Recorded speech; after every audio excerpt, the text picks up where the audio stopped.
Hi, and welcome to the School for Ecocentric Evolution and Design Strategies. I'm here with Hayden and I'm Alia, and today we're going to just offer a really brief check-in to look at the astrology of the current moment here today.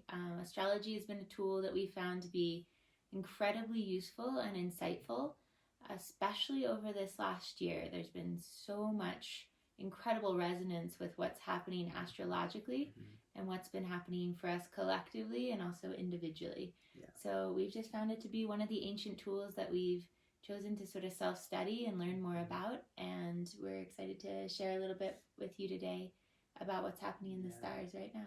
Absolutely. So today is Wednesday, January 6th. And we've been dealing with some really big energies, some really big shifts, and a lot of major shifts have taken place over the past month. Jupiter and Saturn moving into Aquarius, coming into the Great Conjunction, which I'm sure most of you, if you're discovering this video, have heard about that. But a real key thing happening today, actually right now, just minutes before making this video, is Mars actually moving out of the sign of Aries. So again, we have these big new changes that are taking place with Saturn and Jupiter being in the sign of Capricorn for some time. Saturn being there for nearly 3 years or so. Jupiter spends about a year in each sign. Them coming together now, shifting into the sign of Aquarius, and then Mars, which has spent an incredibly long time, close to 6 months. Yeah. An unnaturally long time in the sign of Aries, which is its home sign. And so that's now moving into the sign of Taurus. It just finished in its anorectic degree in the sign of Aries, which is the last degree of Aries, which kind of like encompasses and sort of reminds us and brings to light all that it's uncovered and worked on through its time in Aries. And what's really interesting is what's happening right now, these riots that have taken over the Capitol building, and that being right at this last degrees of Mars and Aries. Mars and Aries is very explosive energy. We've seen a lot of discomfort and outrage, uprising. So Mars and Aries is asking us. So Mars is the will, and Aries is desire. So how do we direct our will towards what we want? Now, in context with Saturn and Pluto, and Jupiter, these big heavy energies sitting in Capricorn, and Mars having made a lot of squares to that energy, there really is this felt sense of, well, I can't just get what I want. There are these things standing in the way, the structures of our society, the governmental institutions, the past, the previously ways that we've set things up are all limiting my ability to actually get what I want. And that can, with two fire, the Mars and Aries, that can lead to explosions, that can lead to riots, that can lead to anger, that can lead to frustration. But this time that it's spent in Aries has been incredibly important for us to understand what it is that I truly want in life. And really making those squares to that Capricorn energy and the opposition that it naturally is to Libra, and this sort of focus, this understanding of the collective at this moment in time, with this energy now moving into Aquarius, with everything that we've dealt with in regards to COVID, there's been a lot of lessons that life is not just about me getting what I want. And in fact, I can't get what I want in some circumstances because of the collective. And we have to realize that we're a part of a larger story, that we're part of a collective organism, that we're part of the earth, that we're woven into this planet, that we can't go anywhere off of this planet, right? The climate change and all of the effects of our impact on the globe itself, are in some ways create the constraints of what we can actually direct our energy towards and actually even do in the future. So this energy of Mars and Aries is refining our actual personal desires. And if we've been working with it in that way, it's been getting to the higher nature of Aries. Thanks for summing that up in that way, and making this shift, and I know you'll add more to this, but making this shift from Aries to Taurus is really marked in the sense that we're moving from sort of that impulsive, sort of initiatory, sort of outrageous sort of response to what we need or what we want or what our kind of base like desires are, that can be at times out of context to our relationships and other needs in the collective. And now we're moving into a sign, Taurus, that is much slower and steadier, an earth sign, the second sign of the zodiac, with Aries being the first.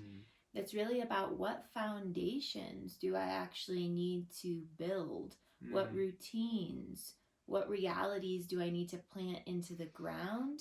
Now that I maybe have a clear understanding, a little bit more of a purified understanding of what I truly most desire and most want, how do I actually create the conditions, make sure my soil is well tended so that that seed of impulse can have the right conditions to blossom and thrive over time? Understanding that maybe I'm not going to get the things I want or I think I want with this sort of fiery outburst. Maybe it's a longer term process to be able to plant these more refined desires into the ground and watch and tend them over time. Yeah, where Aries is about desires and Taurus is about values to some extent. And Taurus likes to move slower. It's the bull. It has a lot of force and it has a lot of power, but it takes some effort to get it moving. And really, like, what gets Taurus moving, or the higher nature of Taurus, is aligned values, directing the will towards what we feel is right or true for us. And so it's less about, like, sometimes Aries, or the lower nature of Aries, could be like, I just want that thing, you know, I have a desire for it, and I'm going to set my will, and I'm just going to go get it, you know, where Taurus can be about, I'm actually just going to do the thing for the sake of doing it. Process over product, you know. Again, a lower nature of Taurus is possessions, you know, material possessions. The higher nature of Taurus is like growing a tree. Taurus is the sign of it's an earth sign, and it's the sign of growth. It's the sign of agriculture. You know, there are different ways that you can do agriculture. There is just, you know, dumping a ton of fertilizer on it, monocropping, driving, you know, industrial machinery over it, harvesting tons of food all at once. Like, that is one form. But there's another form of just being in relationship to place in the earth itself, and realizing, yes, like, I benefit from the fruits of this tree, but I benefit more from actually tending this tree, learning about the relationship between myself and place, and cultivating a stable environment to not only feed myself, but to feed future generations. Spending time with the process, and then through that gaining the benefits, not only on the material, but on the metaphysical, on the spiritual level of like the values that are cultivated through that type of work. And this is where Mars is heading now into. And I think what we're beginning to understand, and I'm going to draw a connection here with the North Nodes, is like the North Node, which is our collective evolutionary drive, is in the sign of Gemini. The sign of Gemini is the twins. It's polarity. It's also the sign of exploring ideas, of playfully exchanging in conversation. In its highest form, it can dissect, piece apart, be not attached to the outcome of the conversation, but just intrigued with the process of the conversation itself, with actually exploring interesting ideas, of coming to understand another, right? So it's the twins. So there's two. It's, what is your experience like? Here's my experience. How do we relate? How do we not relate? How are you teaching me new things about myself? How am I teaching you new things about yourself? How do we dance and play together as two separate beings with consciousness and experience? And how do we share that experience in a way that is playful and beautiful and helping each of us grow in the process? And that's our collective invitation, right? So that, and always where the North Node is, where the evolutionary draw is is going to be a challenge, because it's on the evolutionary edge, and it's on our collective evolutionary edge. And look, Sagittarius, South Node Sagittarius, its lower form is dogmatic beliefs. It's tribalism. It's my truth is the only truth. It's universalism in its highest form. It's a universal law that is liberating for all people, that you can have your unique expression, but there are certain things, there's certain philosophical viewpoints, there's certain ways of viewing reality that can just benefit all of us. And Sagittarius wants to look at the big picture, but in its lower form, it's tribalism. It's my truth is the only truth. You're wrong, I'm right. And it's almost like a religious fervor. And what we're seeing right now is really this invitation, which is a devolutionary invitation of South Node, is this breaking up into tribal groups that cannot communicate with the other, because it's just my truth, and then your experience is wrong. My experience is right. The invitation is that those groups can come together and figure out how to communicate. And if there's ever a time which that needs to happen, it's right now. And of course, it's incredibly difficult and incredibly challenging. And I think we're beginning to realize that. We're beginning to realize that, wait, it's not just about what I want in life. There are these bigger stories going on. How do I direct my will? How do I align my desires in a way that serves the collective, in a way that helps weave us back together, in a way that serves the evolutionary potential of life itself and my individual personal expression? It's moving into Taurus. It's kind of like humbling of like, okay, this is a long road. It's time to actually lay solid foundations. It's time to actually tend the soil instead of just trying to strive for the fruit right away. It's realizing, okay, maybe even this evolutionary process is multi-generational.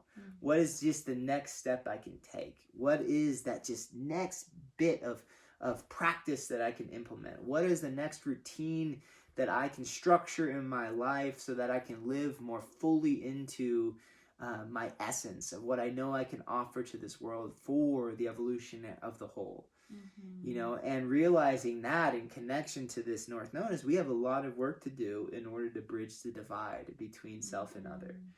And there's more on this North Node I want to touch on, but I just want to hand it off to you and see how you feel about all that. Yeah, I so appreciate you bringing in the North Node, North and South Node, kind of what we already know or kept pulled back into, that tribalism invitation, and what is calling us forward. How do we create spaces in which we can enjoy and find pleasure and play in talking, even across the polarity, even across the divide?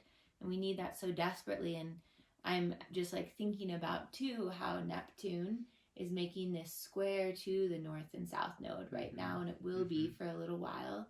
And Neptune, in its highest function and form, is like the Christ consciousness. It's a real spiritual purity and spiritual transcendence, multidimensional, really a heart-centered way of being that is both, you know, of the deep waters, Neptune, but also is earthly bound and like directive in ways that are translatable into the human realms. But at its lower nature, Neptune, of course, is really confusing and murky waters and kind of dreamlike and fog-like, and not really knowing exactly how to find oneself. And it feels like with this square right now to the North and South Node, squares are difficult aspects. They create tension.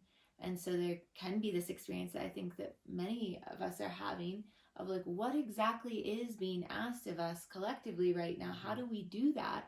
This invitation in some ways to fracture and maybe create like-minded sort of insular groups is feeling really right and attractive and familiar and known, which is very South Node, kind of where we come from. But on the other hand, like, how do we even cross this divide? This divide feels so vast that I'm not even sure how to bring that kind of spiritual potency or spiritual knowing to this work of how to sit down, even how to come face to face with someone who feels differently than me. So much of our social media has kind of entrapped us in these echo chambers where it feels like I don't even know how to have the opportunity to speak to someone who's experiencing reality and our political system and our economic system differently than me. We've been so siloed in so many ways that I don't even understand how to navigate the waters at this time. And so I'm curious to hear your thoughts on that as well, that square that's going on and will be going on for a little while. Yeah, this is a really important aspect that's being drawn right now. And Neptune can be illusion. And through the illusion, self-entrapment. It's Neptune rules Pisces and also the 12th house. 12th house can be imprisonment. And Pisces can be trapped in our own fantasy and illusions and delusions. With the squares to the south and north node, I think one aspect is confronting our own illusions and delusions in the ways that we create stories for ourselves or about the world, or how information that comes to us might be biased in certain ways, and having to face our own self-created illusions and delusions that are going to keep us from actually taking this evolutionary invitation to having a co-creative, playful exchange of knowledge and life experience with another that can weave us together and create a world that can truly support all of us. We have to break down our belief systems, our illusions, our delusions that are keeping us from doing that. That's one aspect. The other aspect is that the way through that, you actually can't go from the south node to the north node without going through Neptune, right? And so part of that is the breaking down. Neptune's fluid. Neptune is, you know, if change is the only constant and the earth is coming into being, the cosmos is unfolding itself and then, you know, dissolving itself, and trees rise up and fall away, and these bodies are born into the world and then die and decay. The fluidity is Neptune. Non-specific form. It's not me in this form. It's not tree. It's just the universal fluid motion of creation itself. And what the ancients have called that really is like that love, right? Like love is this universal force of creative energy that is just constantly bringing things into being. And everything that dissolves or falls back down or dies is dissolved and brought back into that flow and then risen up again in a new form. And this love, which is the transcendent nature of reality, in the sense that there is no real true death. There is simply just a reformation and a rising up again, a new birth and a new falling away, and they mutually inform each other. And that's Neptune, and that sense of like, we are all in this experience of life awakening to itself inside itself, arisen at this moment out of this sea of becoming, which is Neptune. Just gifted this experience. Like, what did I actually do to receive this experience? Well, nothing. And this is Neptune's love. This is the highest nature of love. Is life comes into being, and then it dissolves again, and it comes into being again. And this is that what you were talking about, that Christ-centered love. Well, this is the love Christ saw, because he saw himself in everything. I am, he says, I am. And he was rooted in a connection or an understanding of his Neptunian nature. And that all of us are that. The other person I encounter is another expression of that universal intelligence that is gifting me my experience and gifting them their experience, and I'm just simply life and consciousness, and their life and consciousness, and we're encountering each other. Myself encountering myself, you could say, or life encountering life. And that from that place, like, we can actually begin to move our way towards this evolutionary invitation. But we first have to see and witness our illusions and delusions of separation, our illusions of personal grandeur. See what's real. What's real is that life is just in a state of becoming. Mm-hmm. Neptune wants to remind us that this is just a fluid dance of becoming, and it's Mm-hmm. all love. Mm-hmm. And yes, it's really challenging, but to come from that place of, I don't know your story, but I know that your life having an animate experience in front of me, and I am too. And part of that story, and that story itself is complicated. You know, based upon where we were raised, or our traumas, or our wounds, our joys, our experience of love. So many factors create the constellation of our experience, and we can't fully know another's experience, but we can know that we share in the experience of life, and we should be interested in what their life experience is. What pains have they felt and why? What passions do they have and why? What joys are they connected to? What deep longings do they have in their life? How are these related to mine? How are they different? How do they help me? How do they inform this life process that I'm experiencing?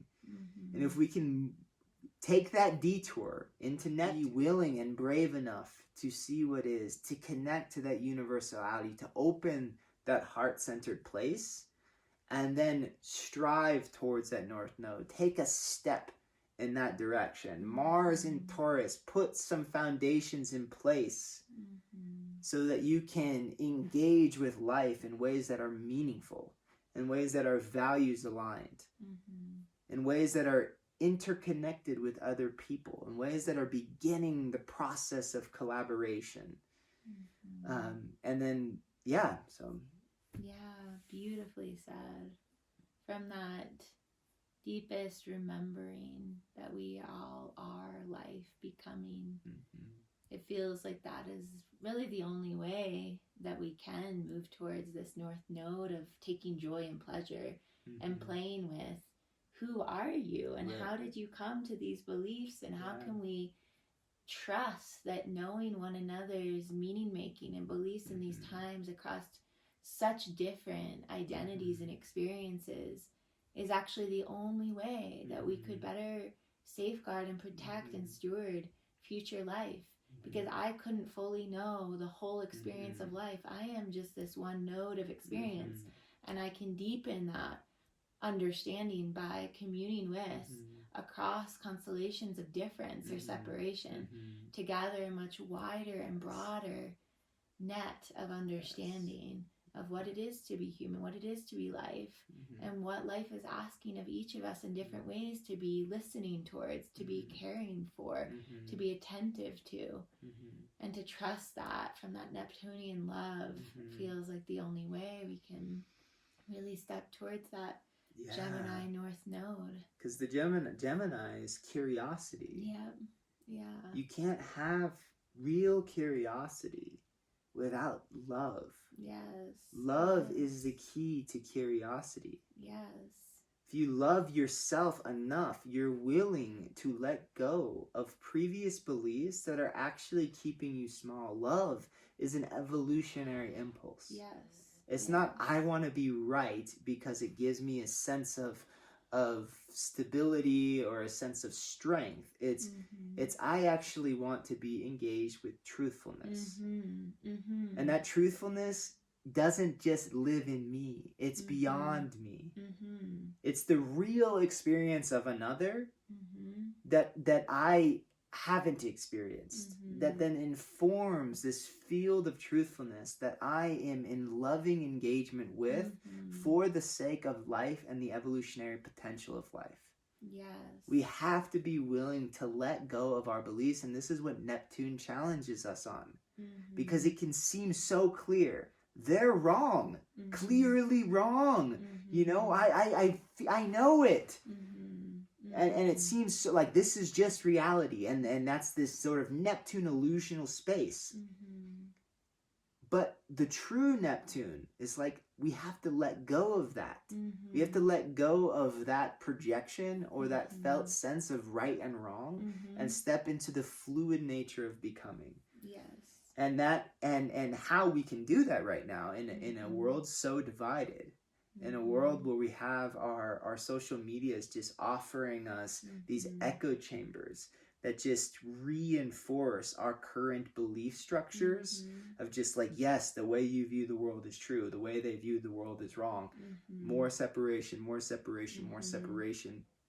The only way we're going to be able to cross that divide is actual curiosity now.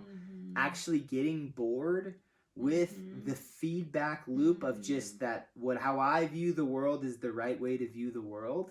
We have to get bored of that state of being, and we have to be curious about novelty, about something different, something possible and emergent out of two polarities. And we have to love that evolutionary process. We have to love that movement from the south node to the north node. We have to love that experience of awakening to something new through engaging with another. Yes. We have to get so sick and tired of this binary thinking that pervades so many aspects of life and culture. You know, it's just like there must be more between these two sides of everything. And really, when we can trust that there is more between right and wrong, you know, man and woman, all of these binaries that we experience, we can actually open the door to that emergent third way. That's a relationship between the two that is co-arising from those two polar extremes. That's actually within the spectrum of experience, that is far more animate, is far more alive and engaged and full of evolutionary possibility than either of those two stagnant poles. And so to be able to trust and believe that there's something between that is of real value, and that there's something that's lacking in the rightness or of the wrongness, but in the dance between the two, that there's something that's really juicy and fresh and interesting, and really the only way that we can get our way into a new pathway forward, because clearly this binary polarization is not serving us, is causing and perpetuating pain and separation and division and fracturization. And so we need to walk a new path. And so maybe the only way to walk that path is through the co-creation with the other, to be able to navigate a pathway that is emergent from the relationship between. Yeah, exactly. Thank you for that. And right now what we're experiencing is a lot of subject and object. My experience of truth and them. We see a lot of thems, you know, in regards to judgments around who's out protesting or not, or whether they should be, or whether this movement's correct or that movement's. It's like this hyper analyzing the other, this object. And then there's my experience, which, you know, like I'm right to be judging it in this way. And like we all fall into this trap. And the truth of that is, if we continue in that process, it's just a continued fracturization. The object becomes more solidified as another that the subject is incapable of fully coming into relationship with. But what we know, the truth that we know, is that you can't have an object or a subject without the relationship between. And if we actually engage with the relationship as fundamental, the fluidity of subject and object can start to unfold. Where we stop solidifying, stop separating myself or my tribe or my belief from theirs, and we end up realizing that we're mutually informing each other. And if we step into the relationship as fundamental, we begin to weave threads of reconnection. And this is what we need to do on all scales of being, not just in our human relationships. We need to do this with ourselves in the way we're actually relating to our own human bodies. We need to do this with the planet. We need to do this with our more than human community at large, as well as our human community, is step into relationship as fundamental. Relationship is what gives rise to both the subjective experience and the objective. And that they both are intertwined, mutually co-arising experiences. And that is what's beautiful, is through encountering another, we can come to learn more about ourselves. We can be impacted and changed by that, and to allow ourselves to be brave enough to open up to that space is the trusting, again, in this Neptune universal love, is the trusting of the universal unfoldment of life. Is that actually I don't need to defend anything. I don't need to defend anything. Is that everything is just this experience of becoming, and I am that experience. And if I lean into it with love, with an openness to truth, with a true curiosity about what is real in this moment between us, then we can start to taste what it is to be in communion and in connection with life itself, and reweave ourselves back into the present moment, into the invitation of the times, and really begin to create and co-create something truly beautiful through a place of curiosity, love, and connection. And so right now we got Mars moving into Taurus, and so an invitation from us, we're engaged in this process right now, is what we hope over the last 6 months that there have been some real understanding of what it is that you desire on a deep level. And we would suggest, like, how does that desire fit in with healing and the collective invitation of the times? How do your own personal wants actually help the evolutionary unfoldment? And if we align that, now we're getting into this place of value, right? We're getting into this place of Taurus, of like, okay, let's set the foundations. What we truly want is this long process. You know, I can speak for us here at Seeds. What we truly want is to create a more beautiful world, a life-enhancing, life-nurturing home that we can all engage in and liberate our own individual creative potential, and have that be deeply interwoven into a collective that weaves us more deeply into life, so that we can experience the beauty of what it is to be alive. We can be life and consciousness mirroring back to itself, helping itself express itself more beautifully into the future. It would be ignorant to believe that that can be achieved in just this one lifetime. So this is a Seeds invitation for Mars and Taurus.